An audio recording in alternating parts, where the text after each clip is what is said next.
उनकी सोच थी, उनका विजन था कि मैं भारत को आगे बढ़ाऊंगा। आज ये कहते हैं चंद्रयान। भाई ये चंद्रयान हो ही नहीं पाता अगर नेहरू जी ने इसकी नींव नहीं डलवाई होती। अगर हमारे देश को मजबूत और सशक्त करने के लिए हमारे नेताओं ने एक विजन नहीं दिखाया होता, आईआईटी नहीं बनाई होती, आईआईएम नहीं बनाए होते, अगर हमारे नेताओं ने यह तय नहीं किया होता 80 के दशक में कि हम कंप्यूटर और टेक्नोलॉजी में हम मजबूत बनेंगे, क्योंकि हमारे यहाँ पढ़े लिखे लोग हैं जो इंग्लिश बोलते हैं, जो कि पूरी दुनिया में इतने नहीं है जितने हिंदुस्तान में। नहीं, अपने पिता के मुंह से ये बातें सुनी हैं जब ये सब नहीं था। मुझे याद है हम लोग खाना खा रहे थे, वो कह रहे थे कि पता है तुम्हें कि हमारे देश में जितनी शिक्षित इंग्लिश भाषी अंग्रेजी की भाषा जानने वाले नौजवान हैं दुनिया में कहीं नहीं है। हम में इतनी ऊर्जा है, नौजवान ऊर्जा है। अगर हम यहाँ पे तकनीक को मजबूत बनाएंगे, अगर हम कंप्यूटर को आज के दिन लाएंगे तो देखना 20 साल बाद 30 साल बाद कितनी तरक्की होगी।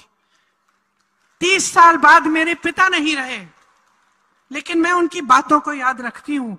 जब भी मैं देखती हूँ, कुछ समय पहले मैं विदेश में थी, ट्रेन के लिए मैं स्टेशन में खड़ी थी, मेरे साथ एक लड़का खड़ा था, मुझे देखा, उसने पहचान लिया, तो मैंने भी कहा कि तुम भारतीय हो। तो बड़ी खुशी से हम दोनों से एक दूसरे से मिले। हम दोनों दो ही भारतीय थे, उस पूरे स्टेशन में खड़े थे ट्रेन के इंतजार में। मैंने कहा भाई क्या करते हो? मुझे बताया मैं इस बड़ी कंपनी में काम करता हूँ, कंप्यूटर की कंपनी में। मुझे इतना गर्व हुआ। ट्रेन में बैठते ही मेरे दिमाग में मेरी पिता की बातें आई कि अगर उस समय सबसे लड़के, इन्हीं भाजपा के नेताओं से लड़के जो धरना प्रदर्शन कर रहे थे कि कंप्यूटर इस देश में नहीं चलेगा, कंप्यूटर नहीं चाहिए इस देश में, सब बर्बाद कर देगा, उनसे लड़के ये नीतियां बनाई। और उस वजह से कि उस समय 30 साल पहले किसी ने सोचा कि आगे हमारे देश के भविष्य के लिए क्या अच्छा है, उन नीतियों का आज की सफलता हम आज देखते। नेहरू, उनकी सोच थी, उनका विजन था कि मैं भारत को आगे बढ़ाऊंगा। आज ये कहते हैं चंद्रयान। भाई ये चंद्रयान हो ही नहीं पाता अगर नेहरू जी ने इसकी नींव नहीं डलवाई होती।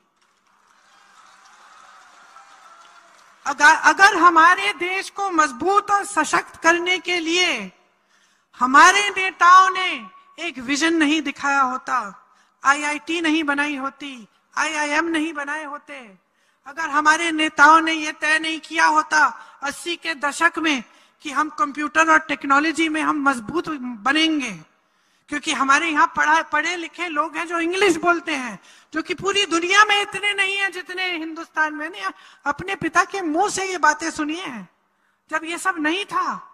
मुझे याद है हम लोग खाना खा रहे थे, वो कह रहे थे कि पता है तुम्हें कि हमारे देश में जितनी शिक्षित इंग्लिश भाषी अंग्रेजी की भाषा जानने वाले नौजवान हैं दुनिया में कहीं नहीं है। हम में इतनी ऊर्जा है, नौजवान ऊर्जा है।